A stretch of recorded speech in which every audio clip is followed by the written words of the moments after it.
Confira agora mais uma entrevista do site Espiritismo BH. Espiritismo BH recebe neste programa nossa companheira Lúcia Helena, que vai conversar conosco a respeito das orientações espirituais psicografadas. Tudo bem, Lúcia? Tudo bem, Marcelo. Boa noite a todos. É uma alegria poder contribuir com a divulgação da nossa doutrina espírita, do Evangelho do nosso Mestre, e vamos dialogar sobre uma das grandes ajudas que recebemos do plano espiritual. Lúcia, então o que é uma orientação espiritual psicografada? Então, Marcelo, é uma das grandes ajudas que nós recebemos de nossos irmãos do plano superior. Nós temos várias formas de sermos amparados por eles. Pela via mediúnica, quando um espírito mais evoluído, moralmente e com maiores conhecimentos, dita a um médium as orientações necessárias para que possamos nos equilibrar a partir de um pedido feito por aquele que entende que pode receber uma contribuição desta forma. E o termo que é utilizado, receita e receituário, ainda comuns em algumas casas espíritas, eles são encontrados, inclusive, na obra Devassando o Invisível, da médium Ivone Pereira, escrita nos anos 40. Você vê algum inconveniente na utilização desses termos, receita, receituário? Olha, Marcelo, normalmente as pessoas tendem a associar receita com medicamentos, receita com fórmulas conclusivas, né, que, se seguidas, darão um resultado pré-determinado. Eu acredito, e temos usado com mais frequência, o termo orientação espiritual, pois que acredito que ele traduz melhor a natureza das ajudas que recebemos por meio desta forma mediúnica de auxílio, de amparo, de colaboração da espiritualidade para conosco. Nós respeitamos profundamente, né, toda a história da doutrina espírita. Na nossa vivência atual, os espíritos com os quais temos alguma convivência no trabalho de orientação mediúnica, cada vez se utilizam menos da prescrição de medicamentos e, por isso, né, a grande soma de informações que são repassadas, elas têm um caráter realmente de orientação. E a receita, ela pode ainda nos induzir, né, a uma interpretação ou entendimento equivocado dos nossos irmãos que militam no campo da saúde. O que não é desejável, né? Porque a orientação psicografada espírita, ela não pretende substituir nenhuma orientação do campo da medicina, nem da psicologia ou de qualquer campo correlato. Na verdade, então, existe esse jargão em algumas casas e a gente percebe uma certa dificuldade do pessoal abrir mão deles, né? É pela tradição, né? Porque, como você mesmo fez referência, no próprio Livro dos Médiuns, Kardec usa essa expressão, médiuns receitistas, né? E que ele define que são exatamente os médiuns que recebem, por meio da via mediúnica, um ditado de orientação ou de medicamentos. Nós temos que nos lembrar, né, há quantos anos Kardec esteve entre nós, a carência que existia por aquela época de assistência universal do campo da medicina, do campo da psicologia, o que hoje já não mais se verifica. Então, acompanhando a própria evolução da inteligência e da organização social, os próprios espíritos foram progressivamente mudando o caráter desta ajuda.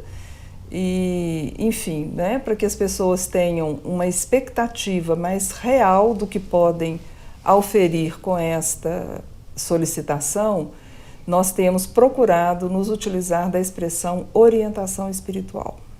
E quem são esses espíritos, então, que vamos chamar os receitistas ou orientadores, e o que eles se propõem, afinal de contas? Bom, nós sabemos, né, que a imagem daquele irmão que socorreu a Jesus no caminho do Gólgota, o Cirineu, é presente nas nossas vidas constantemente, né? E eu diria que os nossos irmãos que trabalham no receituário mediúnico são os nossos Cirineus.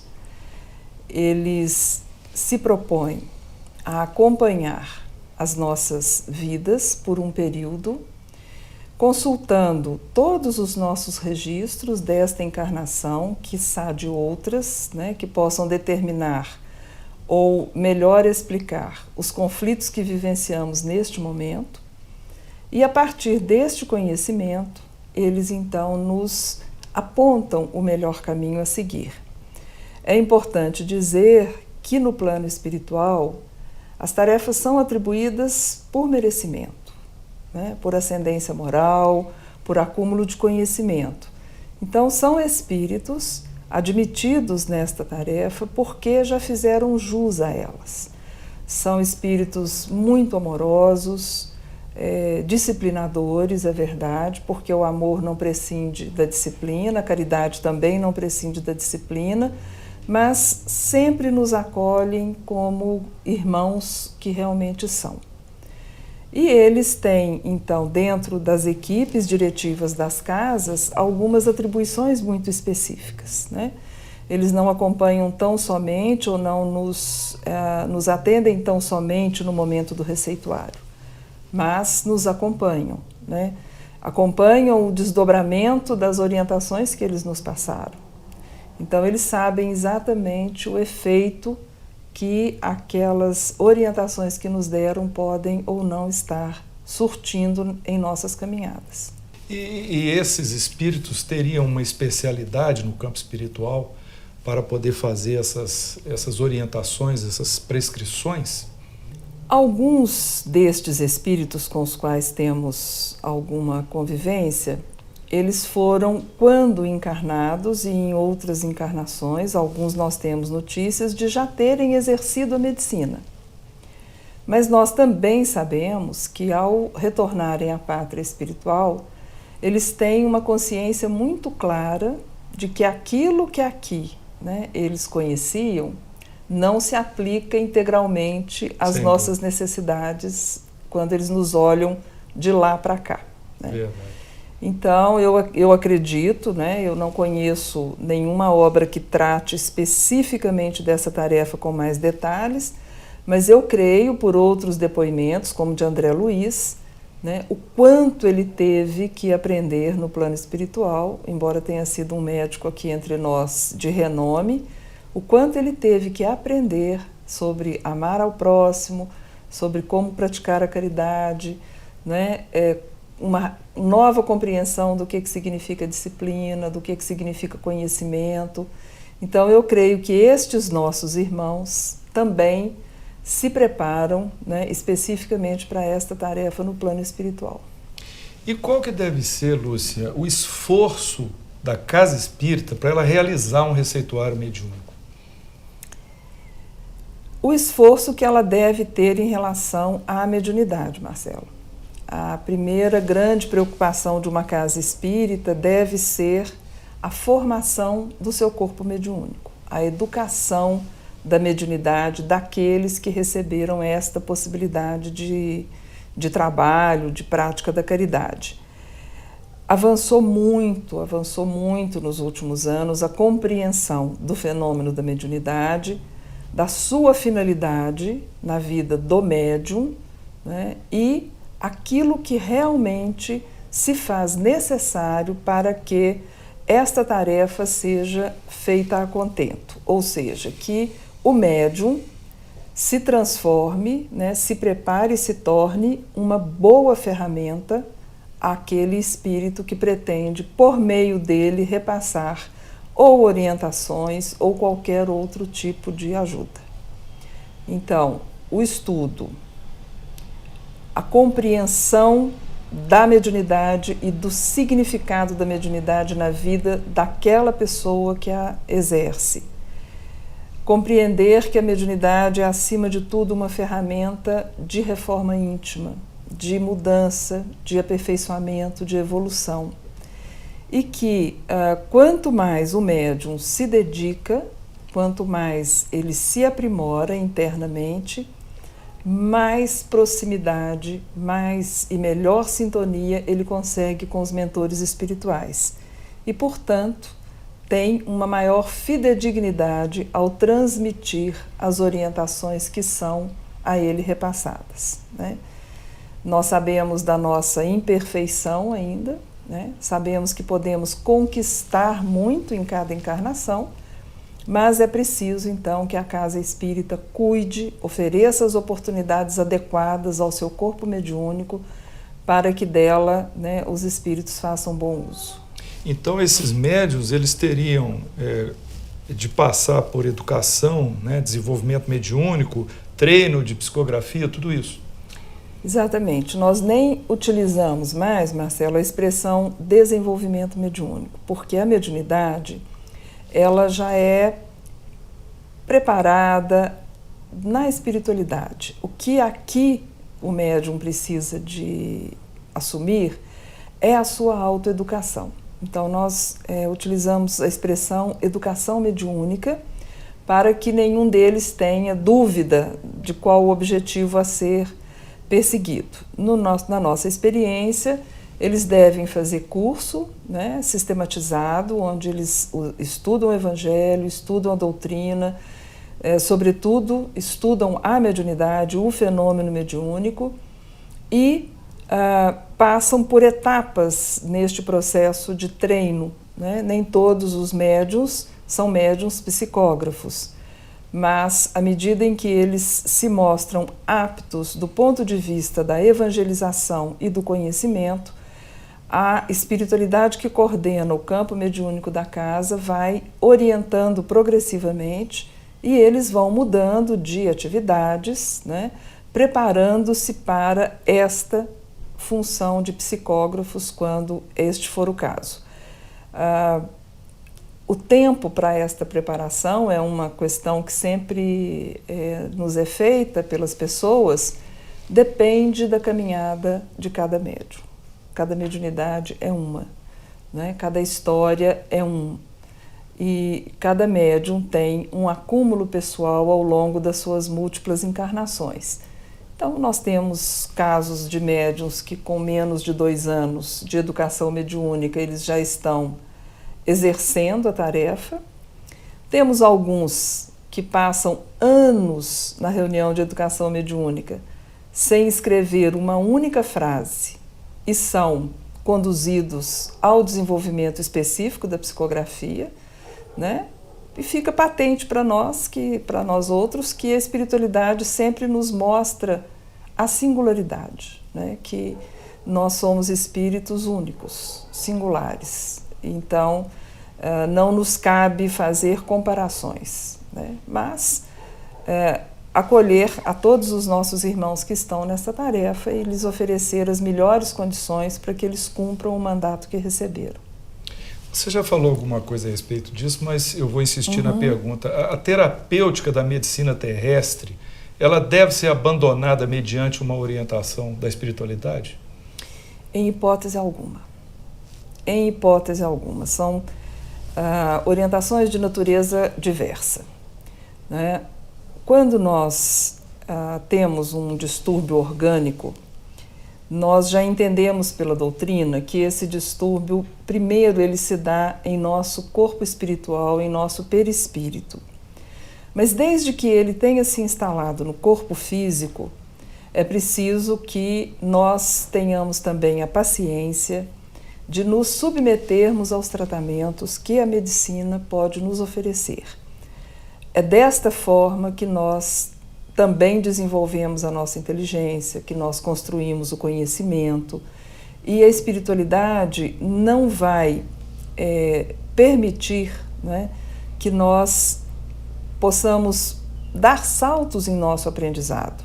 Então, muitas vezes, o tratamento médico, ele gera um certo desconforto, ele nos exige uma boa dose de paciência, né? E a gente sempre se lembra de Emmanuel, né? Porque o Emmanuel disse que, na verdade, nós estamos aprendendo a paciência.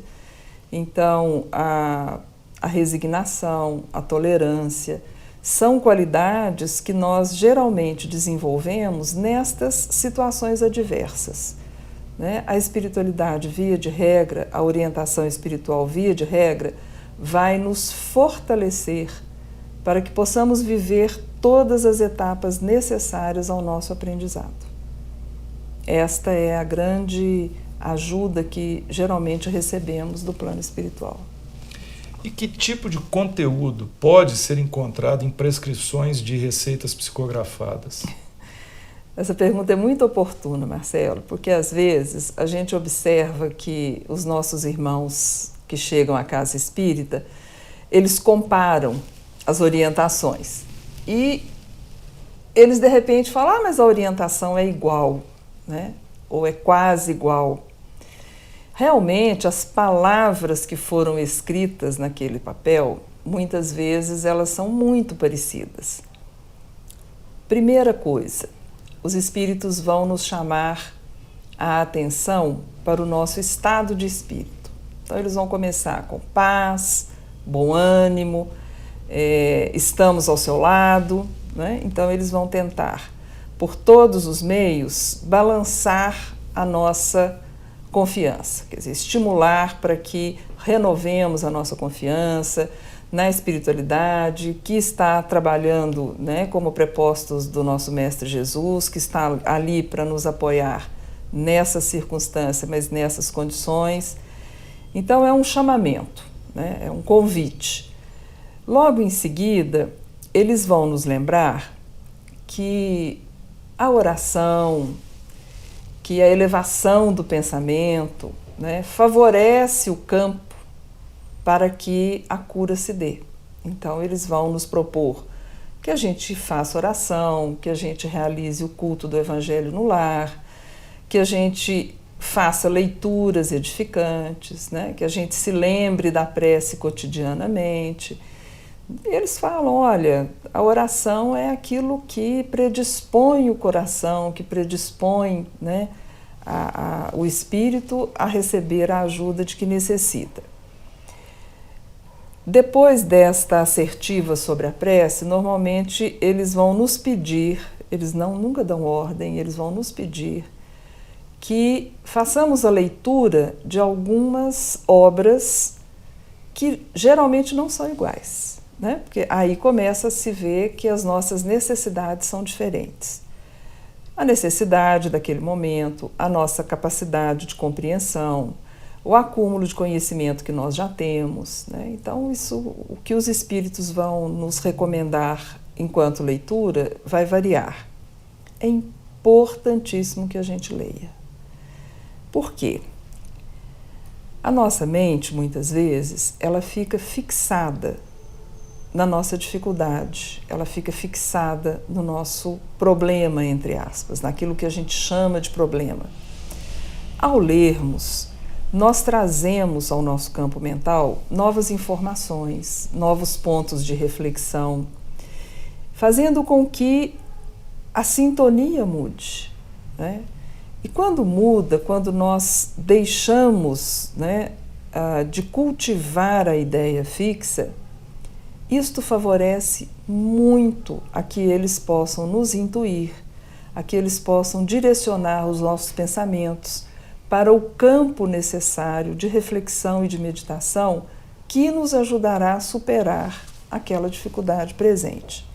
Então, a leitura ela tem esta função. E você diria, desculpa te interromper, Imagina, que o livro também ele traz, o livro indicado, ele traz componentes específicos necessários para aquela pessoa que está sendo muito indicada. específicos, muito específicos.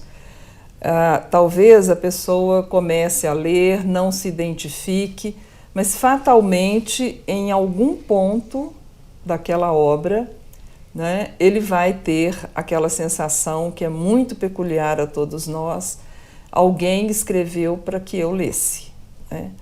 Na verdade, os nossos conflitos, as nossas dificuldades são muito comuns, né? Comuns a todos nós.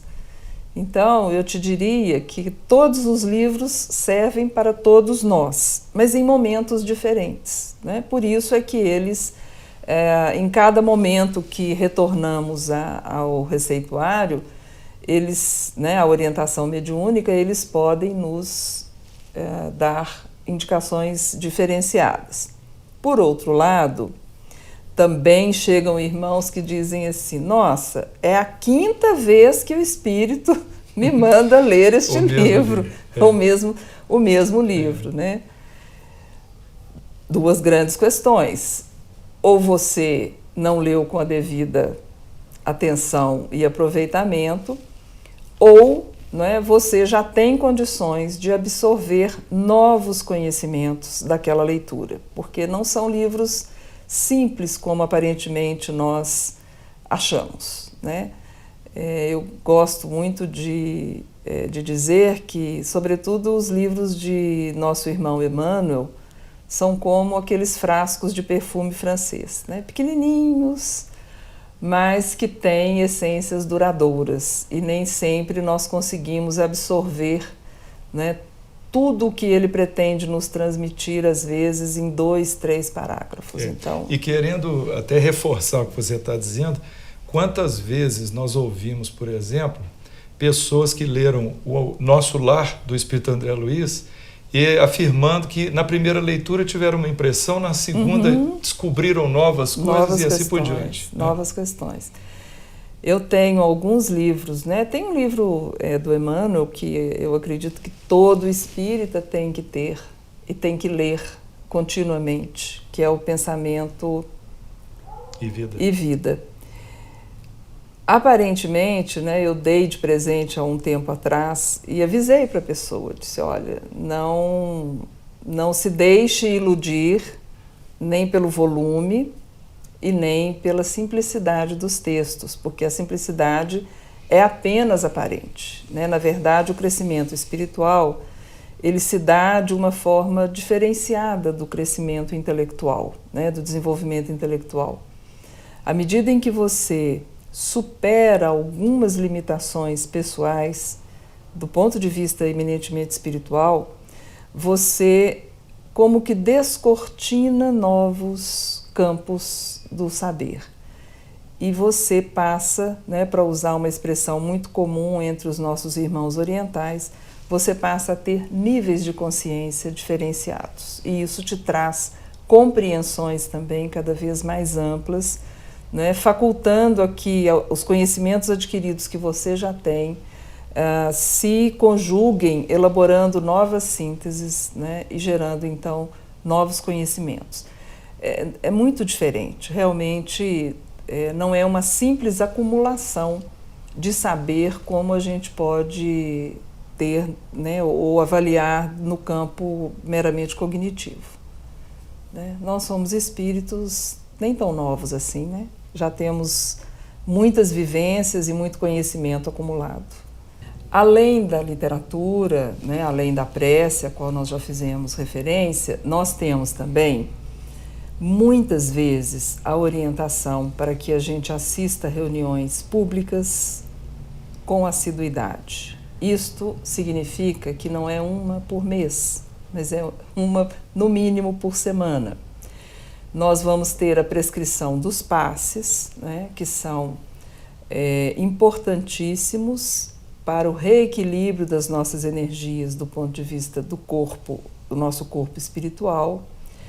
E quando já estamos na caminhada, nossos irmãos vão nos sugerir que nós possamos nos envolver com alguma tarefa na casa espírita, né? O que significa esta tarefa, né? Por que eu tenho que trabalhar na casa espírita, né? Não é que você tenha que trabalhar, mas é que te convém, né, abrir mão, aprender a abrir mão do seu tempo, da sua boa vontade, porque são o caminho de mudança, de reforma, de alguns valores que nos fazem muito mal. Nós temos muito arraigado em nós um individualismo ainda muito grande. E ajudarmos o nosso próximo né, por meio da realização de uma tarefa, por mais simples que ela seja, significa que eu consigo dar do meu tempo, dar daquilo que eu sou e daquilo que eu tenho. E este é o caminho para aprendermos a ser pessoas melhores. As casas espíritas hoje nos preparam progressivamente para assumirmos responsabilidades cada vez maiores.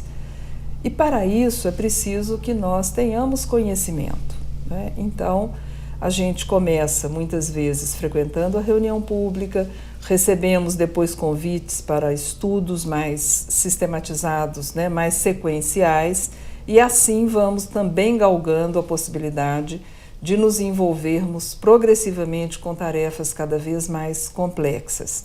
Eu vou me lembrar aqui de um irmão que tivemos a oportunidade de acompanhar, que foi encaminhado numa receita mediúnica para a campanha do quilo. E ele foi nos procurar, então, na sala do atendimento fraterno, para nos dizer que ele não via sentido dele ir para a campanha do quilo, que ele não queria fazer aquela tarefa.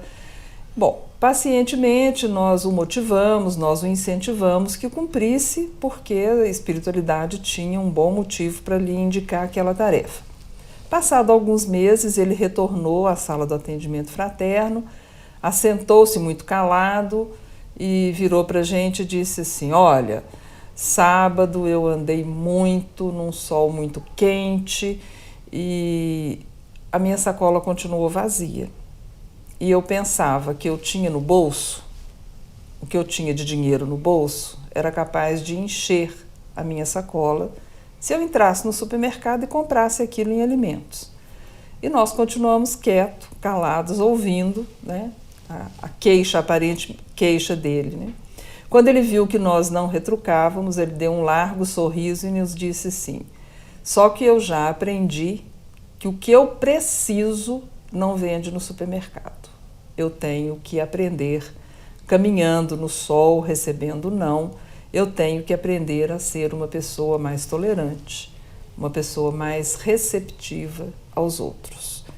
Então ele riu, né, agradeceu por nós termos insistido com ele. Nós dissemos para ele que esse é o caminho que muitos de nós percorrem, né? Nós temos que aprender a confiar nesses irmãos, nesses sirineus que vêm em nosso socorro. E aquilo que eles nos apontam certamente está muito bem ligado às nossas necessidades. Não é uma decisão a priori que eles tomam de jeito nenhum. Você me permite um comentário? Nesse Pois caso não. aí, desse seu exemplo, nós vemos com clareza, né, que isso acontece em muitas outras situações, que os espíritos possuem elementos que estão muito além da nossa capacidade de percepção. Quer dizer, muitas vezes, como pacientes, nós queremos soluções rápidas, imediatas, e nos pedem coisas que a gente não gostaria de fazer. Mas por trás disso teria uma inteligência, vamos dizer assim, uma estratégia da espiritualidade, é isso? Tem. Eles são educadores por excelência. Então, a gente sabe, né? Mulher gosta muito de falar de receitas. E, às vezes, as pessoas querem comer bolo de chocolate, mas elas querem usar a receita do bolo de fubá. E não tem jeito, vai ter que mudar. Como os espíritos sabem da nossa dificuldade com as nossas mudanças, eles vão sutilmente nos encaminhando para atividades diversas, né, com aprendizados diversos, e num dado momento nós percebemos que o resultado de todo aquele processo é algo novo. Algo novo porque fizemos diferente, porque aprendemos a fazer diferente. Mas eles não nos dizem isso de uma forma literal. Eles não vão nos escrever na orientação que nós estamos errados. Eles vão nos apontar um caminho novo, né? E por isso é importante que a gente tenha confiança, né? Receba bem aquele primeiro convite que eles nos fazem e que a gente realmente se entregue né, a orientação que eles estão dispostos a imprimir nas nossas caminhadas. Lúcia, não raro nós nos deparamos com aqueles que somente desejam cumprir a chamada, entre aspas, parte boa da orientação espiritual. Tomar passes, beber água fluida, esquivando-se às vezes da leitura de livros volumosos, da realização de tarefas e até mesmo, né, de frequentar a casa espírita. Por que isso ocorre e é válido cumprir uma receita ou uma orientação apenas parcialmente? É válido, Marcelo, porque nós temos o livre-arbítrio e os espíritos respeitam assim profundamente as nossas escolhas. Você pode andar a 10 por hora, a 20, e você pode inclusive correr, né? Você escolhe. Mas é preciso também que você tenha consciência que quando o seu equilíbrio, quando a mudança que você anseia depende do seu esforço e sempre depende do seu esforço, né? Se você escolher andar mais lentamente, o seu equilíbrio também se fará mais lentamente.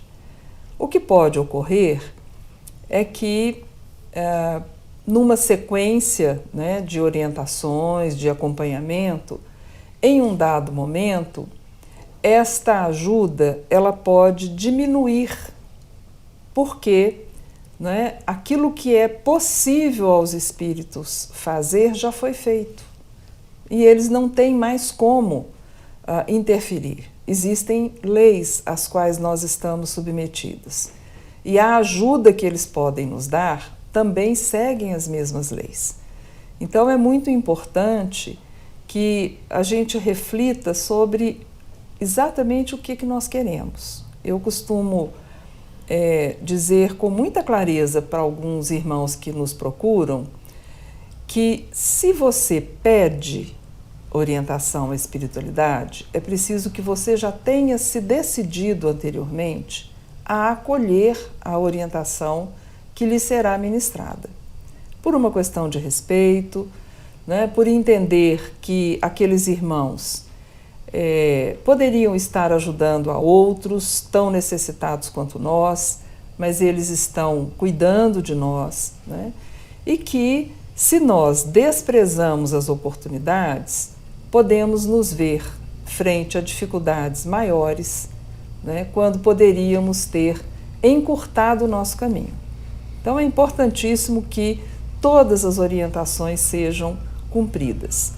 Em algumas circunstâncias, nós podemos ter algumas dificuldades, né? E é possível que tanto os encarnados quanto os espíritos orientadores compreendam.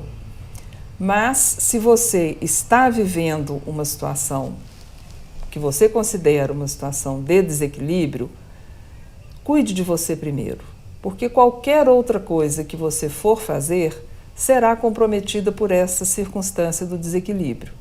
Então, melhor que os seus esforços se concentrem, né, em cumprir a orientação médica se for um distúrbio físico, em cumprir as orientações que podem mudar o seu campo mental, porque isso se refletirá, inclusive, nas possibilidades que a espiritualidade tem de orientar, de intuir o médico que cuida do seu caso quando de uma circunstância de doença física. Se nós falamos de um desequilíbrio no lar, a sua melhor condição espiritual também faculta à espiritualidade que ela possa atuar no recinto do seu lar, né? Que ela possa cuidar através do nosso esforço de prece, de oração, de meditação, a outros membros da nossa família que podem naquele momento estar extremamente necessitados. E se não, né, dos nossos companheiros encarnados, nós sabemos que somos continuamente acompanhados, né, atraímos, né, irmãos, alguns nos acompanham ao longo de toda a nossa encarnação, porque temos para com eles dívidas de amor. Então, quando nós nos dispomos a um bom tempo para reflexão, para oração, né, cumprindo todas essas orientações, estas criaturas também são assistidas, também são orientadas. E nós, indiretamente, participamos do seu processo também de reeducação, de formação, de evangelização. Né? Quando eu oro com mais alguém. Quando eu leio, eu também leio com mais alguém. Quando eu medito, eu também medito com mais alguém. Então é importantíssimo que a gente se conscientize que cabe a nós as escolhas que nos fazem bem ou que retardam a nossa caminhada. E com relação, Lúcia, aos irmãos que apenas aguardam o encerramento do tratamento de uma orientação para já solicitar outra, mesmo que não haja necessidade? Quando os espíritos passam a orientação, via de regra, eles já anunciam ao final da receita a necessidade ou não do retorno. Quando, ao final da orientação, eles pedem que, após o cumprimento das orientações, seja feito o retorno, né, ao atendimento mediúnico, ok, vamos fazer.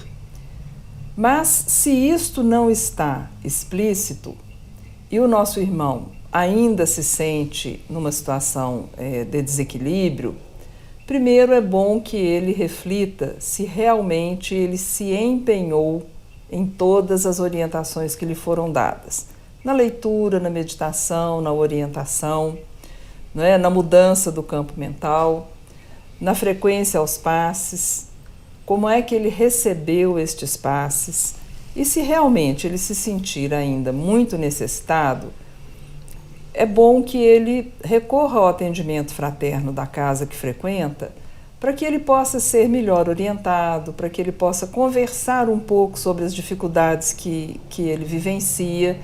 E aí, se realmente, né, houver a necessidade de uma nova orientação, os espíritos não vão se furtar, e nem a casa espírita vai se furtar a isto. Mas é preciso que seja feito com bastante consciência, porque temos sempre um número maior, né, daqueles que necessitam do que nós podemos acolher a cada dia. Então, é preciso que a gente também use de caridade para com aqueles que também necessitam da ajuda e que a gente não se utilize desta possibilidade sem uma real necessidade.